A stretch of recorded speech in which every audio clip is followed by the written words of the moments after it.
Thank you, Raleigh. Thank you very, very much. And welcome everyone. Here I'm in North and it's a very early morning.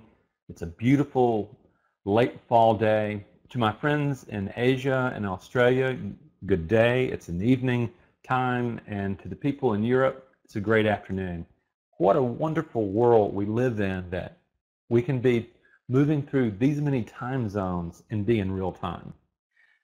What I want to do today is let's take a look at one of the more vexing problems that traders have. Because what's going on is you're going, how in the world, I'm at a point where I should have my act together, but I keep seeing myself give money back. I keep seeing myself get into trades I shouldn't do. I just don't know what happens. There seems to be a switch that goes on and off, and suddenly my rational mind is just blown out of the water. We're going to explore that today, okay?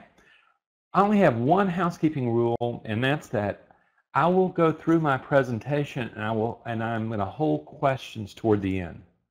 And that's simply because a lot of questions that show up are actually answered during the presentation. I'm going to take you through a process of what happens to be really controlled by impulse, which is all of revenge, impulse, and overtrading really are more about impulsivity. And we're going to be taking a look at it and how to work with it. So you ready to go? So am I. Okay, first thing, most traders, the very last thing that they look at in terms of how do I become a better trader is at their own personal performance psychology. They look at methodologies, they look at this, they look at that, they're looking for secret knowledge. And if they find that secret knowledge, they know that they're going to be okay. But the problem is they keep building that base of knowledge up, and they still bring that knowledge into the arena of trading, and all of a sudden it's blown apart. So let's look at it and go, the very first question I really want to, if you know how to trade, if you can paper trade, if you can be in simulation and produce profits, what we know right there is the methodology works. Yet, when you move that methodology into really risking capital and live trading, it falls apart. At that moment, the one thing that we do know, it's the psychology of performance that stands in the way. That's really what you have to get. And you finally come to the moment of going, I get it. It's not my method. It's not my platform. It's not my teacher. I got all that. I know that it's me. I know that it's me in the moment of performance. So that's what we're going to look at, which is what's going on in the head. What's going on in the head that really stops me from performing at a higher level. And here's the truth, friends. When it comes to winning or losing, money, money, money. Traders are very emotional beings. Have you been unemotional? Have you ever been unemotional taking a huge hit, taking a big drawdown? You may think that you might not be, but when it happens, it's there. The key is we need to learn to understand emotion and to use them to build a mind that produces consistent profitability and performance. If we don't do that, if we don't develop the emotional intelligence to know what makes us tick under pressure, under uncertainty, then we stay stuck in the same place no matter how smart you are or how much knowledge you've got that can be used in the classroom.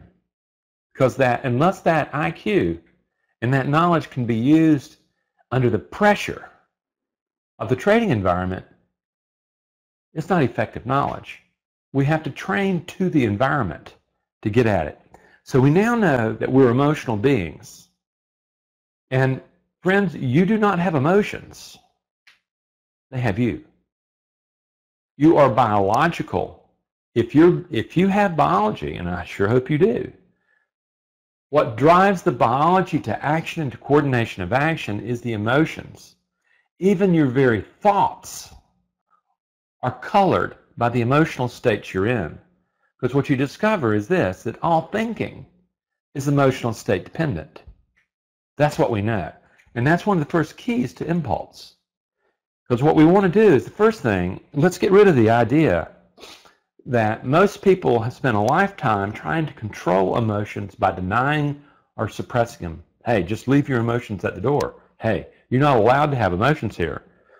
Well, the truth is you can't help but have emotions unless you're dead. So it's really more about not freedom from emotions that we're looking for. What we're looking for is, how do we have freedom of emotion so that we can use our emotional nature to aid and abet our performances under pressure, okay? The key, what most people really think, is that when they're being rational, that they're not in an emotional state. The truth is, rational impartiality is an emotional state. Now, it's a highly coveted emotional state for trading, but that emotional state is easily contaminated by both overconfidence, or what I would call euphoria, and by fear. Suddenly, the impartiality is gone. But understand, it is an emotional state, and we need to learn how to work with it. And I'm going to tell you something. Just try to be rational about your money, okay? And all of a sudden, particularly loss of money, and you start really discovering is that, wow, man, I am very emotional around money, aren't I? Yes, you are. And the other thing is, particularly for those of you who have built success in other endeavors, in business and corporate structure, somewhere along the line, you've learned some rules of success, and you have a success mentality that worked really, really well in those other endeavors. And most of them center around control or perfectionism. Many people that are very successful in business are control freaks. They're type A's. They've been able to make things happen, take action, make things happen, okay? Force it. Or they have become, like an accountant, a perfectionist, where they get success by not making mistakes. Yet you take those same rules that were so successful, they become the trap when you move them to trading. Trading success is based on a very different set of rules. Ultimately, in trading, the operative word is patience. Okay? You do a lot of waiting. You don't take action. You don't come to the game thinking, I've got to be doing something to be doing something. I need to make money. I need to be doing something. I need to be trading to be trading. Wrong mentality, wrong set of rules. And it's not like it's a bad rule. It may have worked very well in another time and another place. But when applied to trading, where literally the core is being able to manage uncertainty, not produce outcome, it is managing uncertainty. And you realize, okay, I have to change the way I think. That's the piece, okay? Anyway, this type A, what they think, or this perfectionist, what they do is this, they develop this exterior toughness. And they have motivations to make things happen. And it does propel success. Yet, it's also the basis for aggressive trading. Okay? I know plenty of traders who start with a great mind for trading for the first 2 or 3 minutes. They start seeing their charts. They start seeing all that stuff, but they have a bias to chase. They have a bias to act. They're looking to act. They're not looking for setup. They're looking to act. That bias, 3 or 4 minutes into the trading day, they're already beginning, that bias is already getting them to see things that they would never see in a rational state of mind. Right there. I actually train traders for that.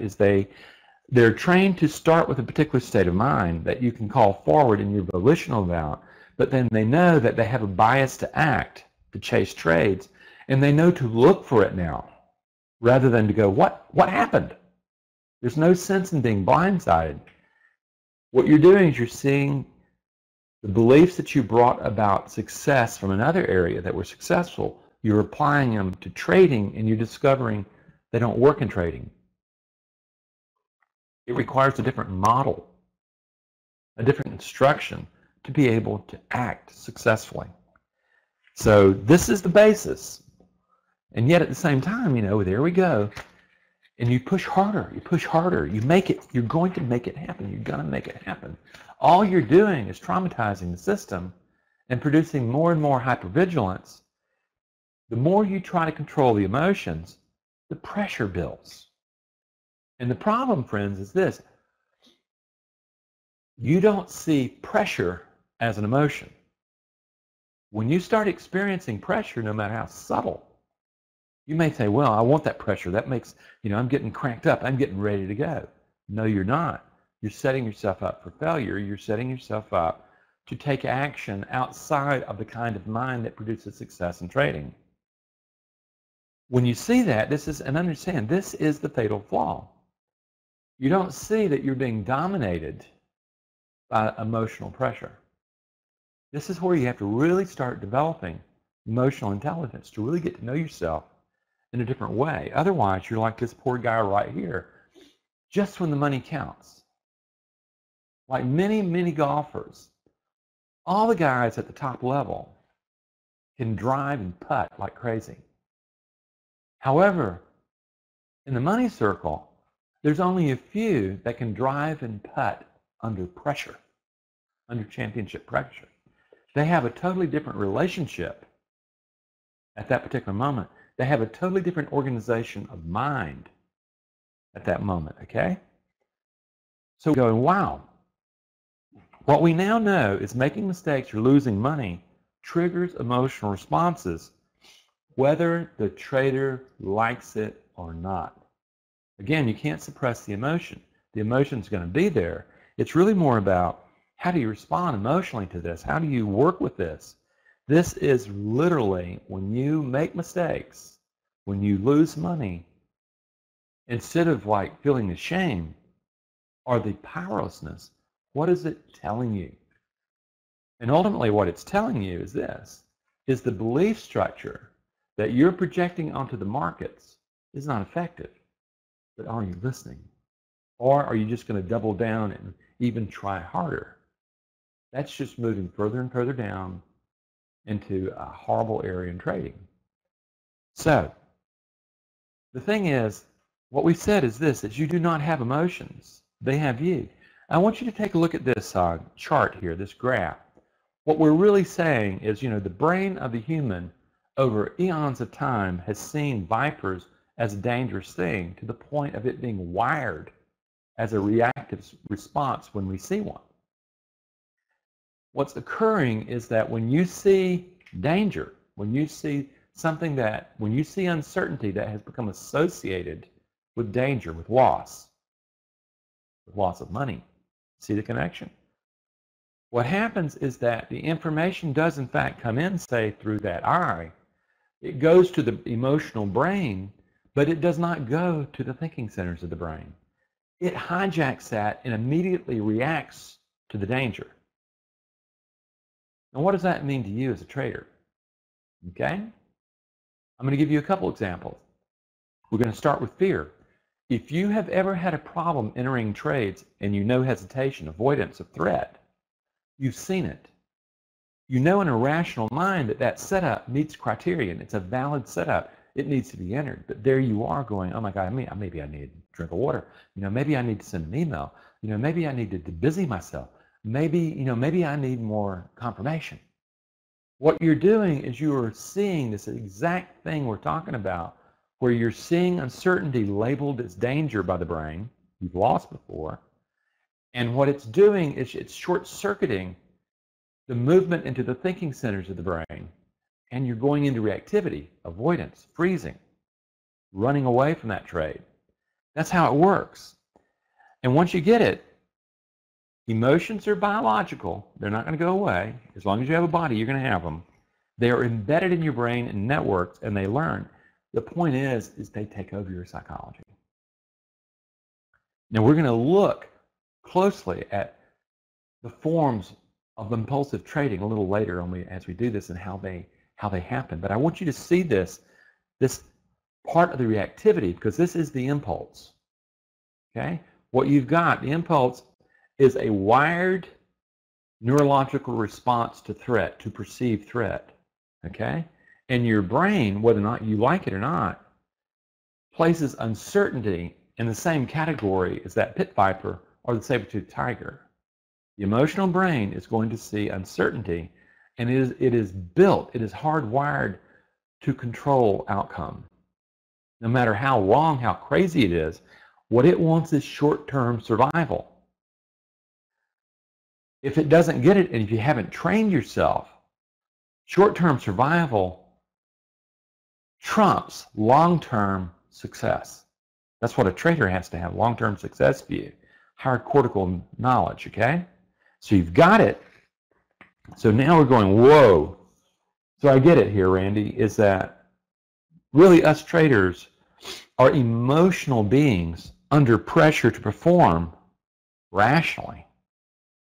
That's a difficult task right there, friends. Rather than rational beings performing without emotion. Once you grasp that, you begin to say, oh, I understand now what I need to do. If I'm really going to become the trader that I know I can be, I need to have my knowledge base. I really do. It's really important, okay? But the truth is, I need to really focus on my emotional nature and learn to produce championship emotional nature for trading. Not for dominance, for trading, okay?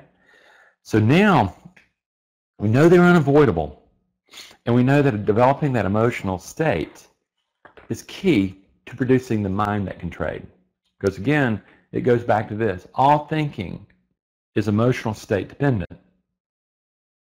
That tells us if we're having lapses in our thinking, that it is the emotions behind that thinking we need to be getting at, regulating, changing, and reinventing to be able to perform better in the domain, the environment of pressure that is trading. Okay, you got it? Now that we've got so far, let's ask one simple question though. What is an emotion anyway? Okay? Is it that touchy-feely thing? No. Let's start here. An emotion from a neurobiology standpoint is the brain's response to any deviation in the environment that a standard sensorial pattern has already been established. Now, what does that gobbledygook mean to you? For a moment, let's take revenge trading, okay? What happens is that you're sitting there, everything's fine, you really need to be making money, and what happens, you take a loss and you get angry, and all of a sudden I'm going to get that back, okay? Right there, do you see that the loss of money is the deviation to standard? It's already got a pattern where you really truly want to believe that you're going to be making money, and that's the pattern. And all of a sudden there's a disruption to it. Out of that disruption is in fact going to come an emotion regardless. In this case, anger comes out, which is a form of fear. Fear, the motivation is to avoid the threat. In anger, revenge trading, the motivation, the emotional motivation, is to attack the threat so that it can no longer be a danger. You're going to beat the market senseless, get your money back. Okay? You're going to show them. And what happens is that that's reactive in the same way we showed you in the diagram with the viper. It's hijacking the thinking centers. It's back at the very primitive levels. That's the piece. That's where the design has to happen at the very moment of deviation. It's just a disruption to the status quo. So we've got that, but now you can see on the left side, you're seeing literally an emotion fire, literally in the brain. This is what an emotion actually looks like. It's chemistry firing, and you get this electrochemical stuff going, and it's this electricity is going between neurons and dendrites, and when it becomes mind, when it goes from just biological behavior to mind, suddenly it starts having expression. The body expresses and the psychology follows. And you start seeing the fear, you start seeing the anger, you start seeing the surprise. You see all that stuff on face. Interestingly, the face 96% of the muscles in the face are not controllable on a conscious level. So literally, it becomes a mirror. And I literally use mirrors, people use mirrors to look at themselves as they trade to be able to see the emotions that are showing up on the face, because the people haven't learned to be able to observe the emotional nature yet. I use the mirror to let them see the face. And now what we know is that all thinking comes out of emotion. Now, once we get this is where, once we grasp what an emotion is, what I'm going to do is I'm going to talk about the elements of emotion, because this is where, once you understand the elements of an emotion, you can begin to see how to intervene in your emotional nature and to change it. Big deal, okay? And that's literally what you're going to have to do if you're going to become a consistently profitable trader. You're going to have to intervene on the emotional level and change emotional response to uncertainty, okay? The first piece is arousal. Arousal is literally the emotion beginning to rev up. Have you ever noticed that when you start really getting cranked up, that your breathing either stops or you start panting with only, you start breathing shallow and high. And then you start noticing that you carry tension in your jaw, you maybe grind your teeth, you got tension in your neck, your shoulders, your gut. Have you ever noticed that tension? I bet you have. I bet you have. If you really, really want to, it's pretty embarrassing, but videotape yourself trading. And you will see this happen. You'll see the breathing. You'll see the tension. That's the revving up of the emotion. It is really revving you up, getting ready to take biological action for movement. Remember, emotion actually means movement out of the body, motion out of the body, okay? And so you're seeing this revving up. The emotion is triggered. The first thing the emotion is going to do is rev up. So that's where a tremendous amount of effort is placed in intervening in the emotion while it's revving up before it hits the feeling state. If it hits the feeling state, something really special and, very dangerous to the trader happens.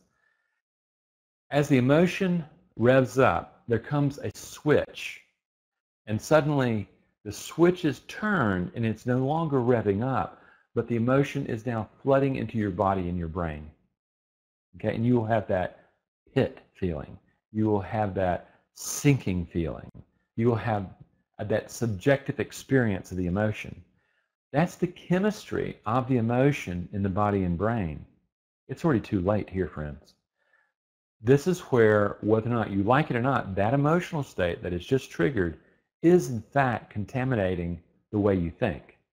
The real key is it one of the emotions that you want there to manage uncertainty, or is it one of the negative emotions there that's going to cause a lot of problems like impulse trading or fearful trading? The motivation, we've already talked about this, okay? In the triggering to fight-flight response, the motivation is to fight or to flee, or more specifically to freeze, to run, to hide, to submit. Okay, you can see that all the time. When you hesitate, you're avoiding. When you impulsively jump into things, you're attacking, attack motivation. What we want to do is to produce what is known as approach motivation, which is really centered in curiosity and patience. Very different. So now we're looking at the motivation, the meaning. This is the one that becomes the more difficult, and you have to really weed it out. The meaning that's attached, glued into the emotion, is your beliefs about your capacity to manage uncertainty. They're being revealed to you every day in your emotional responses to uncertainty. Okay? In your hesitations and your impulse, what you're seeing is that you have either been sucked into something by grandiosity, euphoria, thinking, I can win, I can win, I can win. Then you get in and suddenly you trigger to powerlessness. Okay? Because you're getting slaughtered. You don't have the right mind to manage uncertainty.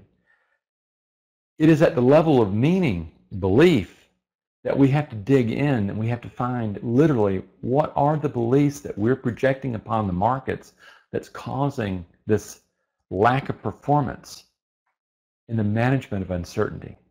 Okay, that's what we're really looking for. And that's literally what your trading account is telling you, whether or not you like it or not.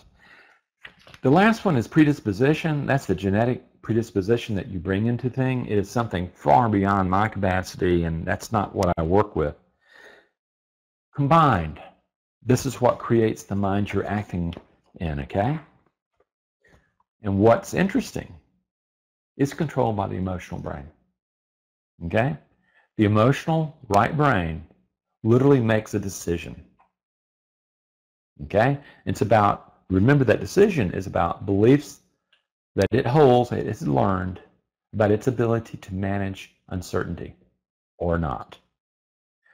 And then in the triggering of that comes the arousal, comes the feeling states, comes the motivation, comes the action. What your left brain does, all this really cool rational stuff that you've learned, all this knowledge you've learned that should make you a good trader, what it does is it produces an explanation that supports whatever decision the right brain has already made. Whoa. Now, what does that look like in trading? When you're revenge trading, it makes sense what you're doing in the moment. It doesn't make sense after you're out of the trade and calm down or in another emotional state. When you're hesitating, it makes perfectly sense. You're looking for more confirmation, you're looking for this, you're looking for safety. It makes sense when you're under the influence of that emotion of fear. You see how the emotional brain is making a decision and how the left brain, the thinking brain, is producing an explanation. Okay? The key is, can you create an emotional cocktail, okay, that produces a mind that in fact produces an explanation that really supports effective trading? That's the real key here. That's what we want to look at. And it's also why you're making all the mistakes you make, okay? The emotions of fear and euphoria, overconfidence, are causing you to think in such a way that leads to mistakes and drawdowns. That's what happens. This is where emotions are not optional. Really good trader knows himself well, knows his emotions well, and uses his emotion. He doesn't ignore them. So this is how you do it.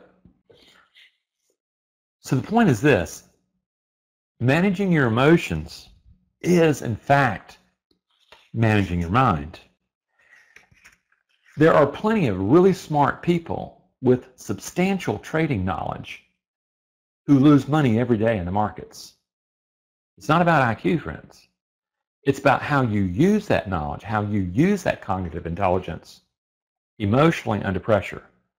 This is where you need, if you really want to become the great trader that you see you can become, this is the final frontier. This is the place that you have to go and look and say, how do I do it? And the key is emotional intelligence begins with understanding that you are an emotional being, okay? That you do not exist outside of emotion. There is no you outside of emotion. In the top, what you're looking at is overconfidence and it's minimization of risk. That's overtrading. Oh man, it feels good. Man, I've got a thrill. Man, I love this chase. Man, I'm going to win. Boy. And that's the bane of really the top end traders, is that they, you know, they're not really, they don't have their own trading accounts. They're trading other people's money, and what they're doing is they're getting bonuses, and they dangle these big huge bonuses in front of them, and they want them. You know, if I get that big huge bonus, man, my life is going. And what happens is they start getting some winners. And out of that, they start going, wow, this is really cool, man, I feel good. And they start thinking they're Superman. They start minimizing risks. This is what happened to the whale at JP Morgan when he evaporated $2 billion. Okay?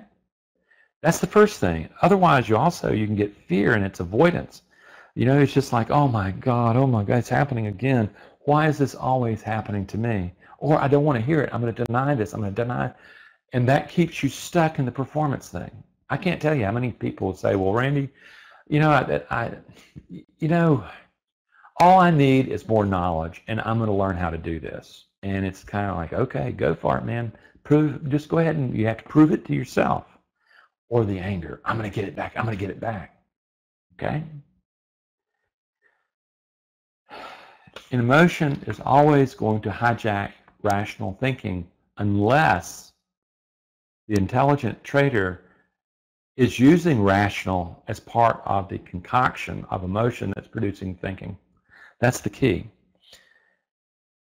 Ultimately, what you discover, particularly with fight-flight response, that's when the sympathetic nervous system sees a threat in the environment, uncertainty, and it's hypervigilant and it says, oh my God, because the uncertainty triggers a loss of control. To the type A guy, this is dangerous stuff. Out of that loss of control becomes confusion. And I want to tell you something. The one thing that the brain is not going to tolerate for long is confusion, not knowing. You know, that limbo thing, okay? Oh my God, what's happening? What's happening? It's going up and down, up and down. I don't know what's going on. I don't know what's going on. And what happens is that you trigger to fear or anger at that moment to get yourself out of the discomfort of confusion. And the truth is most traders stay confused.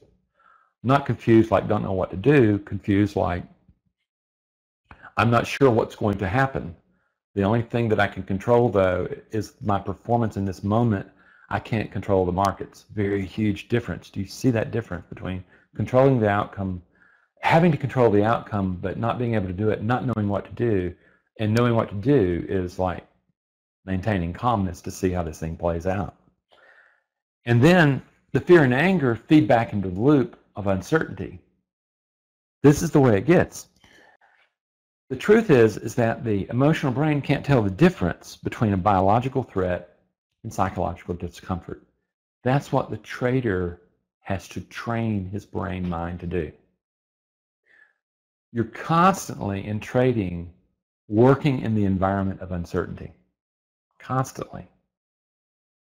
It has to adapt to that. It has to adapt the emotions to be able to deal with that uncertainty. Before trading, everything about success is being able to manage outcome by either willpower, force, or by being perfect. It doesn't work. Ask any engineer who comes into trading with a good engineering mind and thinking, oh, I understand, this is all logical. No, it's not. It's emotional. And what I want to do, now that we've got a base in this, I want to talk about the three biggies that we set this webinar up to talk about. Revenge trading. What is revenge trading? Okay? Let's take this model of emotion. And let's say that you're in a trade. Okay, everything's copacetic. And all of a sudden it goes against you. First of all, I want you to listen to that. How does a trade go against you? Do you think the markets are out to get you? Do you see the emotional? Do you see that need to survive, that need to avoid biological threat there? Right there. Anyway, it goes against you. You take a loss. Maybe you take another one. And then all of a sudden you panic. It's like it triggers, and all of a sudden you start saying, oh my God, there's a threat. It's taking me away. And here it is. Suddenly there is no longer standard sensorial pattern in play. There has been a disruption. There is a threat to your being on an emotional level. The triggering, which way is it going to go? Is it going to go fear, or is it going to go anger? Okay? Fear is going to avoid the threat by running, hiding, submitting, or freezing. Attack motivation, anger, is going to attack the source of the threat, revenge. And understand what it's doing, unless you've trained it, unless you learn how to disrupt the impulse, it's bypassing, it's short-circuiting the circuits to the logical brain. It's acting on a primitive level. It's all amygdala and hippocampus at this time. Fast stuff. The thalamus gets involved. Boom! There you are.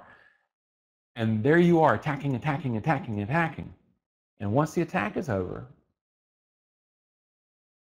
really smart traders who are able to keep their calm are taking your money again. Revenge trading. A lot of that's going on. Then let's just take impulse trading, okay? This is, again, what happened to the whale. And it's really a way of looking at it and going, okay, what actually happens? You know, the thing is, you start feeling excitement, okay? And you have this thing of going, you know something? I love the chase. You know, I love chasing. I love chasing. And you see this particularly with alpha-type personalities. They get into trading. They have a lot of success prior to trading. And they have this mentality of thinking, you know, what happens is you need to take action. You need to take action. You just don't sit there. You take action. You make things happen. So there they are. Understand, they already have a predisposition to act, a bias to act. And that's what's brought success. It's a very well-trained neural network. They get in, suddenly they start seeing their charts, and with that bias and that need to act, and I want to make money, and that excitement of looking at it and say, boy, look at the money I can make. Boy, won't I matter? Suddenly what happens is the brain now is biased in this overconfidence to look and say, it starts seeing things in the charts in this overexcitement that you would not see from a rational sense, and suddenly you've jumped into trades. Okay? Do you see the need to produce the awareness and have the skill sets there to retrain the circuitry of the brain to produce a different mind that engages the uncertainty? Okay, that's the impulsive trading. But let's take one step further. Let's my favorite, overtrading. Okay, this is you know something. And again, we're going to use the whale as an example because it's really interesting. What happened is that you get in there and you start taking some wins. Okay, and all of a sudden you start going, hey man, okay, I've got it. I've got it. I finally figured this out, man.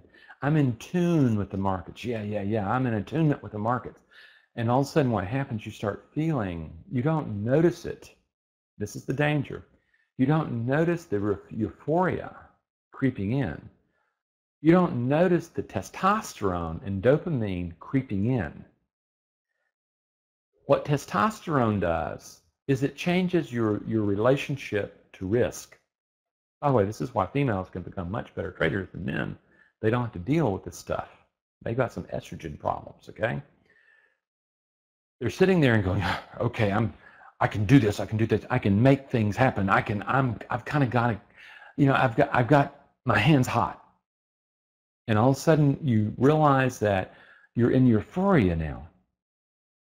Dopamine, kind of like cocaine, and testosterone, risk-taking on cocaine, okay, overconfidence. That's exactly what happened to the whale and his crew. It's interesting. The risk manager for that trading unit, got sick, and she got really sick to the point where she had to take a good bit of time off, and she was no longer there regularly managing these hot rods. Okay? While she was away, they started, that testosterone didn't have a block to it. It didn't have a regulator to it. She was gone, and it fed and it fed and it fed, and suddenly there were guys around the world going, what is this crazy guy doing at JP Morgan? Well, if he wants to be crazy like this, we'll bet against him. And then he gets caught in the trap of being sucked down the vortex, and he starts trying to make money back. He's now trying to revenge trade, okay? And before you know it, before they stop the plug, he personally is responsible for $2 billion of evaporation. The unit is responsible for between 6 and 8 billion. Overtrading, overconfidence. The trader has to learn what humble confidence is and what it feels like. And overconfidence, euphoria, is like. The truth is, fear is dangerous to the trader's mind, but overconfidence will blow up accounts beyond belief. You have to be able to discern that, and this is emotional intelligence, and the good news, it can be learned. Now, the cool thing about this thing is this, is that you can train your brain mind to avoid these misguided attempts at short-term success, because understand, that's really what they are. Even hesitation getting into trades is a short-term success of avoiding threat to the emotional brain. Remember, it can't tell the difference between biological threat and psychological discomfort. It holds you out of the trade, and it's, hey, you survived another day. Okay? And if it keeps doing that, it sees its mission as keeping you safe within the environment, surviving in the environment. It's a successful solution. It's going to wire it in even more deeply. Or over to the euphoria end, where you're overtrading, you're impulse trading, you're revenge trading. Remember, both these things, euphoria is dangerous because you start miscalculating risk, and you start thinking that the good time is going to roll on forever. Whereas fear is going to have you believing that, oh my God, there are bad things on the horizons, I need to avoid them. What you're looking for is a balance, a spot between the fight-flight response and being too relaxed, or what we call rest-digest response. What you're looking for where the body's not revved up, okay, in fight-flight. That's what's happening there. But at the same time, it's patient. It has alert. The mind's alert. It's focused. It's patient, okay, but it's not revved up. It's waiting for the opportunity to show up, okay? It's not stalking victory. It's ambushing victory. Very big difference, okay? Basically what happens is that you're learning how to be patient hunter, waiting for the prey to show up in a setup rather than stalking the prey. Very completely different animals. You're chasing prey one, you're ambushing the other. So now we've got it going, how does this work then? The truth is this is one thing you need to understand about the brain and the mind and the perception of reality, okay? I don't mean to get heavy, but you need to understand this, is you have never seen the markets. You have never seen reality out there. Never. What you have experienced as reality is where your brain has taken sensorial modalities, like your sight, smell, all that stuff, and has organized it into a perceptual map called a virtual simulation. And you're projecting that virtual simulation, which is your beliefs about what's going on out there, onto the markets, okay? This representational process is called mind, and it's built upon the embedded emotional beliefs about your ability to manage uncertainty that you're literally projecting upon the world and to the markets. And what you're doing is you're beginning to notice something. Like here, you're seeing, and let me give you an example of this, okay? This actually happened with a hedge fund that I worked with, where two traders literally sat side by side, okay? They had the same machines, they had the same methodology, they had the same reports, they had the same signals, they were best friends.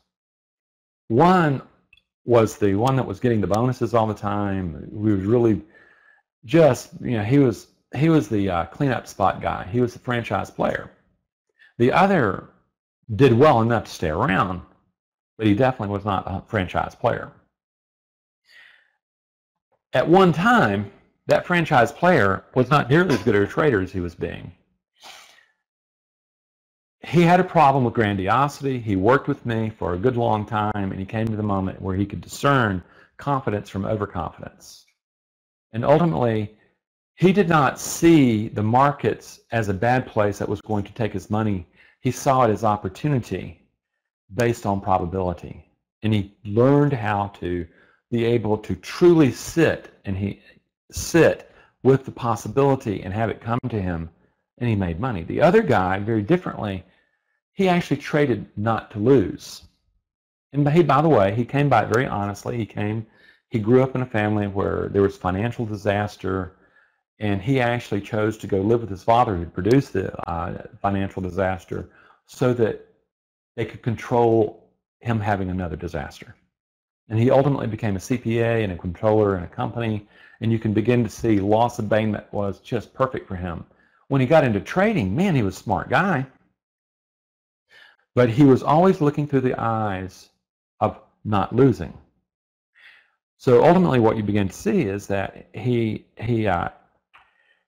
selection of trades, of setups, then he was so dang selective, a lot of times he could not get in the trade. Okay? So he missed setups that were perfectly valid setups, but they were not perfect.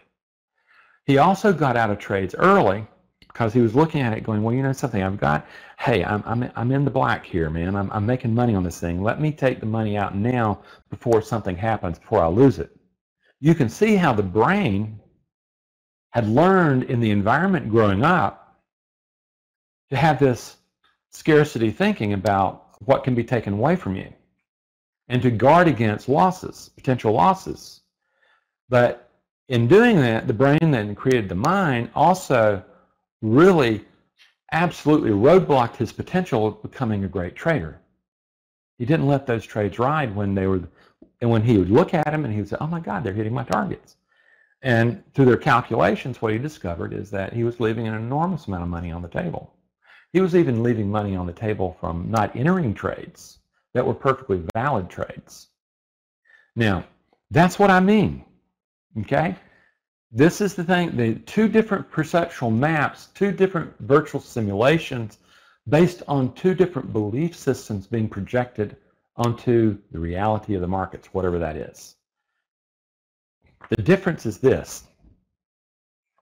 The effectiveness of the mind simulation is measured by your trading account. That's the one assumption that I make when I work with traders, is that I don't believe what my mind has to say about anything. Okay, I realize that there's all sorts of conversations. I have to check things out. In trading, what's beautiful about trading, BS can be cut through. Okay, you don't have to believe your self-deceptions. You don't have to believe your virtual simulations.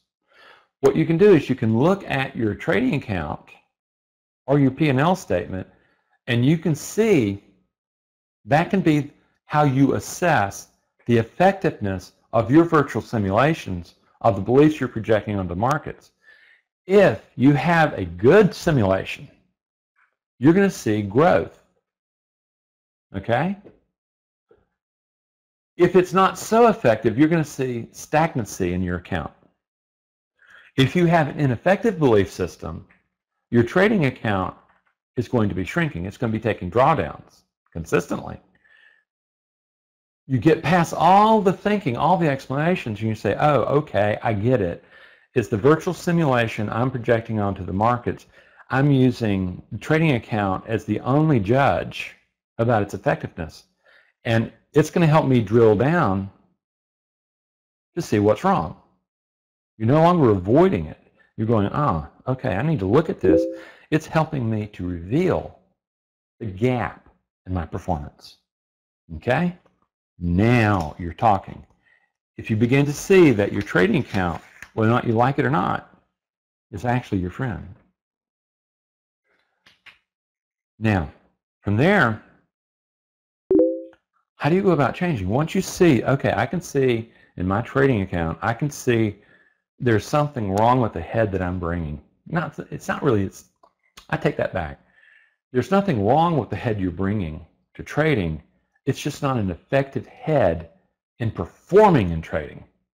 It may have been enormously effective in another domain, but we're talking about specifically trading.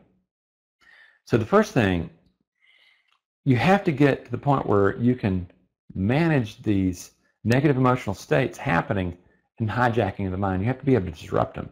You have to take away what's happening to this guy on the left, and you have to take away, because it's going to lead to the impulsive stuff that you see on the right. Okay? You just simply, when you begin to do that, you begin to go, okay, I get that, okay. I can get down there, and I'm beginning to understand, Randy, I'm beginning to see your model of the emotion with those 5 elements. I can begin to see how, how these emotions are constructed, and I can start playing with them.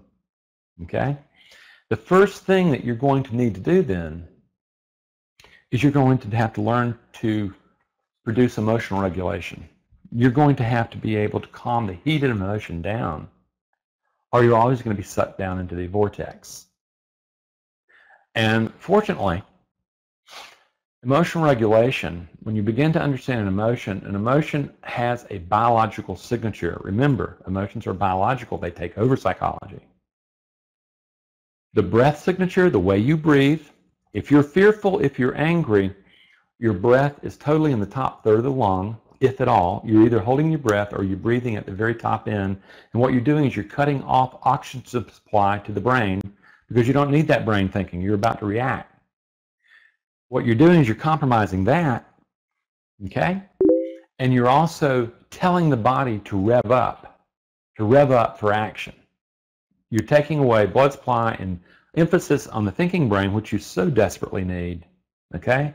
And you're putting it on reactivity, either attacking or avoiding threat. This is uncertainty we're talking about, okay? However, if you produce a practice of diaphragmatic breathing and relaxation as you trade, what you will discover is you disrupt the ability of the fear or the impulse to gain the strength and then turn into feeling and to hijack mind. Try it. The emotional state attached to diaphragmatic breathing is patience, is calmness. It's your choice. You can volitionally control that part of the emotional nature. And the tension, all you're feeling is the revving up of the emotion.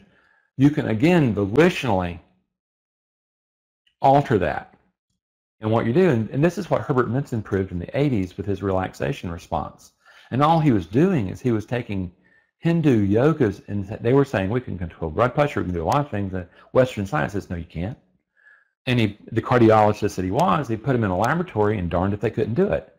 And he took out all the yogic stuff, and what he decided to do with breathing in a particular way, and tension reduction.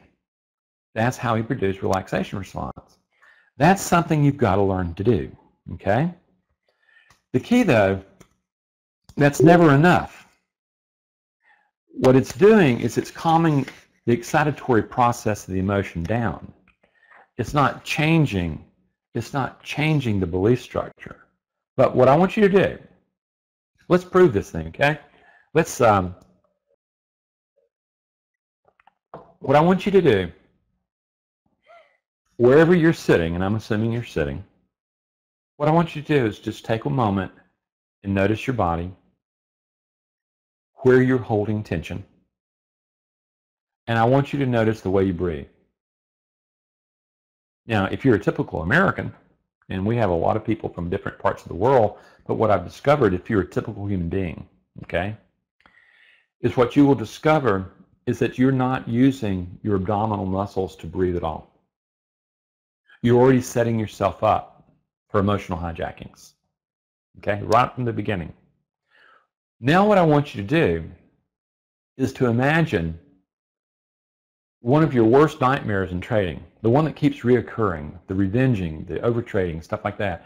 What I want you to do is to feel what it was like then. I want you to notice the tension in your body. I want you to notice literally how you were probably holding your breath. And it's just like out of control. I want you to see the tension in the face. I want you to do that and feel that. You got it? Now, what I want you to do, in the same way that you're projecting like onto a screen this memory, now what I want you to do is, watching that screen, I want you to place your attention on your breath. And what I'm asking you to do is to pull air into the abdominal muscles, into the abdomen. It's like a balloon blowing up in the belly. You use your lower back muscles and your abdominal muscles. You pull air directly into your gut. Then let it expand to the chest. Hold. Release. And as you release the breath, let the tension in your body drain, drain, drain. Let's speed this up. Pull air into the belly, expand the chest, hold, release. As you release, let the tension drain, drain, drain from your body. Now, as we do this, I want you to maintain of the last time that you made a mistake like this and it got out of control, where the mind was seized. But while you're doing that, I want you to notice how easy it is to get sucked into that memory and start feeling the excitatory process in the body start triggering. But what I want you to do is go back to your breath, while you're still watching the scene now. And move air into belly, expanded chest, hold, release. Let the tension drain, drain, drain. You're still watching the screen. Air to belly, expanded chest, hold, release slowly, and let the tension drain, drain, drain. You're still looking at the scene, but what I want you to notice is by focusing on breath, making sure that you're breathing in a way diaphragmatically that promotes calm and patience, I want you to notice that the emotion cannot suck you into action. Air to belly, expanded chest, hold, release. Let the tension drain, drain, drain. And what we've done is we've produced mindfulness of breath. And we recognize that breath is volitional. It can be used to be able to manage the emotion you're in. Okay? The key is when you do this, you are beginning to get control over your emotional nature. Okay? This is not, now what I want you to understand is this, is that emotional regulation does not solve the problem. However, if you cannot manage the emotion, you're never going to get to the mind anyway. Never. So the first step, essential step, and understand in my training, literally you are learning for 3 weeks to breathe this process, and a lot of people say, Randy, it's so hard to do this and trade at the same time. No, it's not normal. It's not standard pattern. You have to alter the pattern. You have to have a new paradigm that you're training your body to. Okay? And you know that it's not going to solve the problem, but it's part of the solution. The next thing that happens, go back. The next thing that happens is this, is that you want to solve the problem. And what you're going to do is you're going to learn to produce mindfulness. Okay? In mindfulness, what you're doing is you're stepping back out of your beliefs, okay, noticing that they're just beliefs. That, in fact, your brain just simply organized you into a certain belief system based on the circumstances of its formation. That's called childhood and family of origin and culture. And that you wired yourself to a perceptual map. It's not who you are, it's one potential organization. You step back out of that and you begin to watch, and all of a sudden you discover something. That you can begin to reconstruct the mind. And ultimately what you discover in neurobiology, and this is the way I present it in my work, is the brain itself is a community of rival programs wired into neurology, wired into circuitry, that duke it out and have organized you into a particular survival unit for a particular environment. That's the you, that's the beliefs, that's all that stuff that you come stock with. That's the default programming. That's all the ancestral mind, that's all the things that have been going on for generations past to you, into the circumstance of the formation of your brain, and it wires into you, and that's who you, that's the virtual simulation. Okay, that's what I call the internal dialogue, the historical internal dialogue that you see life through. That's not the one that's going to work in trading. What you then learn to do in reconstructing the mind is to recognize that when the brain goes from community of rival programs organizing you into mind, huge leap, okay? Through a process of symbolic representation, those programs are given voice in mind. That's what you hear or see or feel as your thoughts. And what you discover is there's a community in there. I actually call it a committee of the mind. So you have a number of different voices in your head duking it out for control of the committee of the mind. Now you're saying, Randy, you're saying that I've got voices in my head? Damn straight. That's exactly what I'm telling you. And if you don't grasp that you have these powerful voices living within you that are opposing one another, you're absolutely going to get slammed in trading. You need to understand these. These are community. It's kind of like the yin yang in Chinese philosophy. There are highly destructive elements of the self. There are highly constructive elements of the self. And through regulation and then through mindfulness, you're beginning to go, whoa, I have let this thing get constructed without a designer in mind, me. That I can go now back and I can redesign these programs, these emotional programs, that produce a completely different mind that I'm bringing into trading. That's what it is. And ultimately what you discover is you can build the skills of being able to access the emotional programs of discipline, courage, self-soothing, and partiality as the base, the emotional base for peak performance trading mind. That's what I teach people how to do. And it's more complicated than that. There's of course it is. There's work to be done, but it's very possible. Okay? And here, what I want to do is, I hope you have seen the need to really become really intelligent about emotions and how to use them to produce the mind that you're bringing into trading, and to recognize that the mind is an enormously complex area that has numbers of different competing parts to it. It starts out as biology. You've got a community of rival programs. It goes on to mind, where you realize that you have an inner critic. That's the one that judges you, the one that criticizes you. You have a fearful part of the self that wants to prove himself, but is scared. But you also have disciplined parts of the self. You have courageous parts of the self. And what you can learn is you can learn how to bring those forward and to change the mind that you bring into the moment of managing uncertainty. And friends, that's the difference. That's the edge. That's when your head and your methodology and platform are cranking together, and that's when you become consistently profitable. Well, tell me something. How do you become the change? What do we have here? Oh, yeah. And by the way, on this thing, how do you go about how do you become this change? The first thing is, what I recommend all of you is get my free ebook. It's a compilation of articles over a number of years. It's 160 pages long, and it goes into depth about this process I'm talking about here. I encourage that. I hope you do that. Now, if you're a beginner, I want to tell you the most important thing to do is to learn how to trade. Find a good mentor that knows how to trade and can teach you a successful methodology, okay? As you get more experience from, say, like a kind of an experienced trader, but you haven't made it into being a consistently profitable professional trader, or if you're a professional trader and you realize you're just not plugging into the potentiality, I encourage you to go to the website, and initially when you get there, along with the free book, there is an enormous amount of free articles, there's free videos, lots and lots and lots, where you can really explore and begin to get a better handle about how you do this.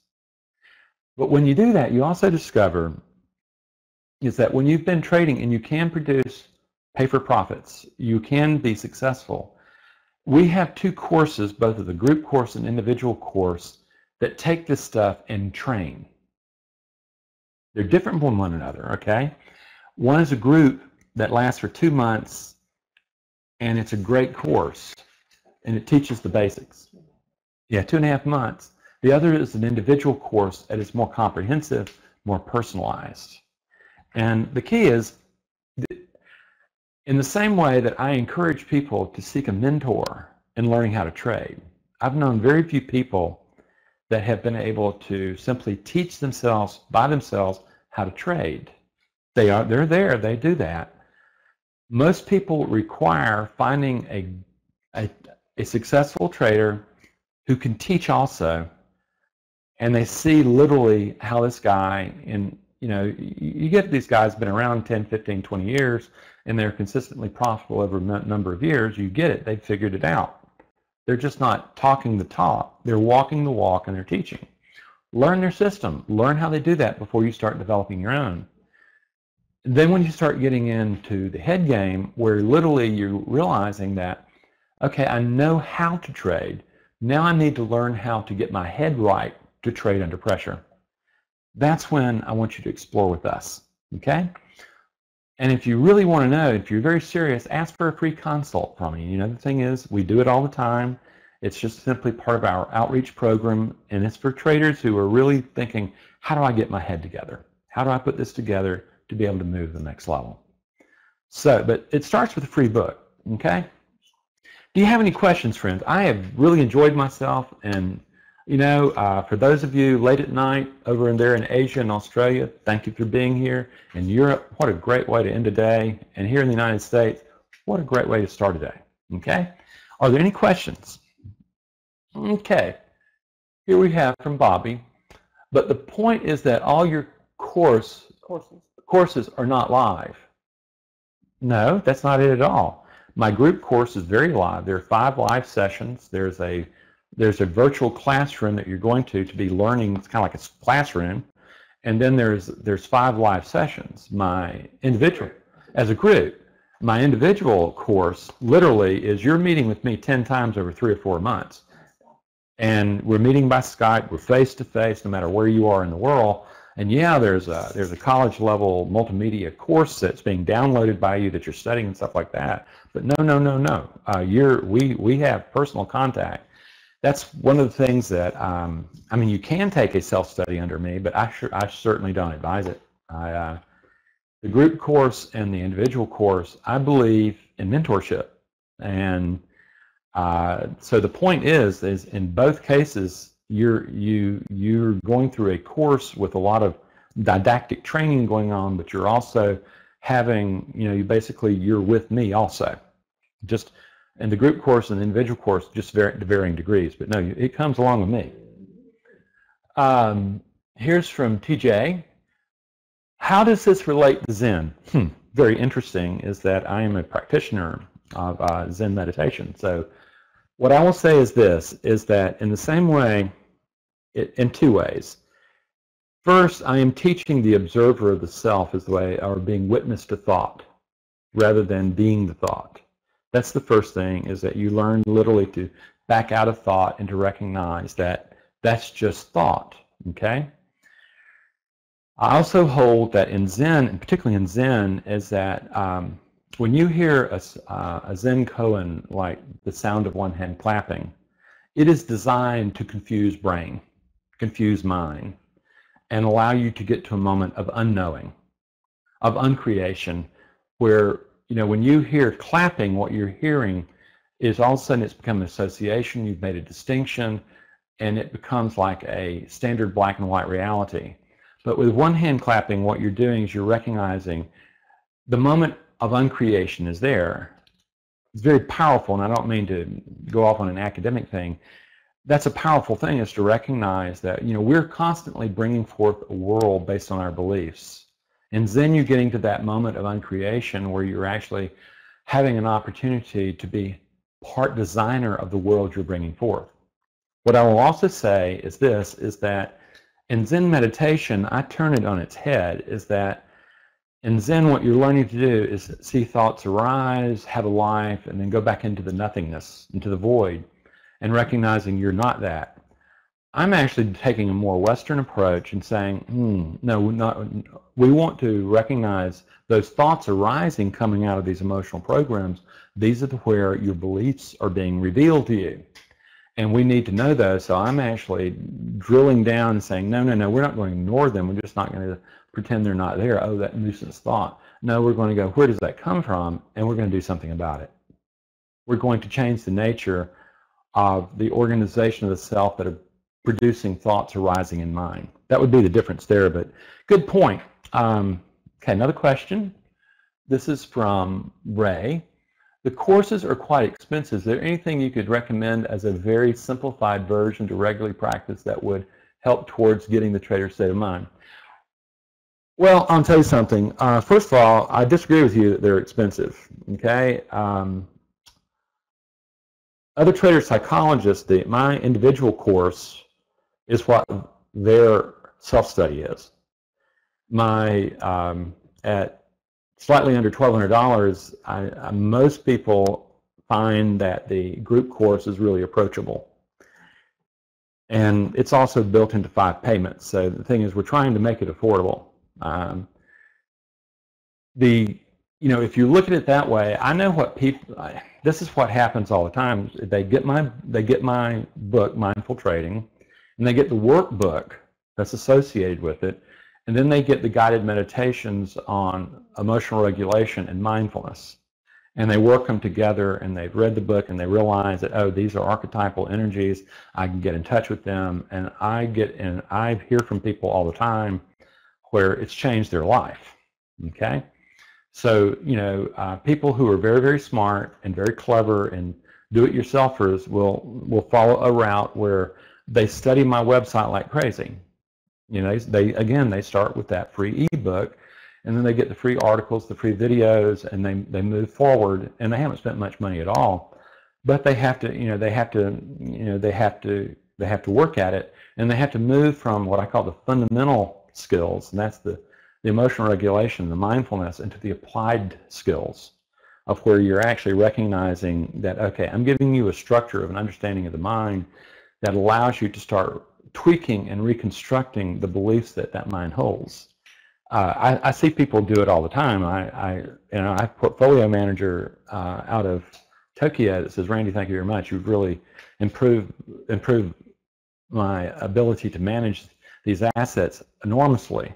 And he read my book. You know, that's how he did it. So, at any rate, and by the way, if you're interested in the course, it does start, the group course, it does start in late January, okay? Let's see, are there any other questions? Let's see, education is a write-off from the book. Yeah, I like that. Here's a question. This is from Michael. I'm using psycho-cybernetics, which sounds very similar to what you do. Any feedback on that? Yeah. You know, when you're looking at psycho-cybernetics, the idea is really good in that you're beginning to say, you know, I can really change some of the way I think. I can really the problem with positive thinking and stuff like that is the intercritical nature of your stuff, unless you can demonstrate it really, is that it's going to say, oh, it's BS. And under pressure, stuff like this falls apart. If you take a look at NLP, tapping, affirmations, visualizations, all stuff that I use elements of, okay? When used by themselves, the problem with, I say, affirmations and visualizations is that this is what you wish for, okay? And you have not produced the certainty of performance. I actually use a process that is built around something in neurobiology that we call memory restructuring, where you recognize that memory itself is very fluid. There's no such thing as video memory. And what we do is we take moments where you have been challenged and the outcome was uncertain. You can see the connection about learning to manage uncertainty there. And that somehow in this event, you were able to push through it to higher ground, okay? What I do is we take that memory and we go, okay, we're going to take that memory the brain has encoded in a particular way. We're going to take the memory and kind of dissect it and pull it back together, which is what the brain's doing anyway. But it's going to give us access to the emotional programs that we are seeking to manage uncertainty from a calm state of mind. That's what I really do there. Just one last question. One last question. This is from Jeff. I find myself operating almost in a default by cutting my winners short consistently. It's like I know the right thing to do, but in the moment, I do that. I don't do that. How do I change that default? Actually, this is a very common problem. Is the default is changed by, it's not an event, okay? It's a process. Is that you start with the emotional regulation, you move to the mindfulness, you start actually recognizing that there is a conversation about scarcity that is producing the results. It is your fear, and you need to find out what the fears are. And you need to learn how they were constructed and how you construct getting out, avoiding the risk. At the same time, this is where you get in the applied work of mine, is that what you're recognizing that you're operating from what I call orphan, your fears, that your amygdala, which has become hypervigilant and it sees uncertainty, it's already got it associated and it triggers reactivity. You have to reprogram that. Part of that is calming down, but it's also the self-soothing of bringing compassion, self-compassion toward that, because the truth is that the amygdala, your orphan, is only trying to get you to survive in the moment. And you begin to show it and you begin to develop these other programs, and you demonstrate consistently that the amygdala can trust higher brain functioning. And basically, how you do that, that's both what my training courses are about. I teach how to do that, and I haven't found very many people who can magically just make it happen. Okay? I want to thank everybody here. Okay? And Jeff, that's a really good question. I really like your question. I hope you act on it and get something done about it. If I can help you, I am the one who has been gifted. Okay? What I ask of you is this, is to have a great holiday season. And I wish for you prosperity. And I hope that you really truly move toward the mind that can trade profitably, with me or without me, but I wish that upon all of you. I thank you very much, and Raleigh, I think, are you there? Yes, I certainly am, Randy. Okay. Well, I'm turning it back over to you. Thank you.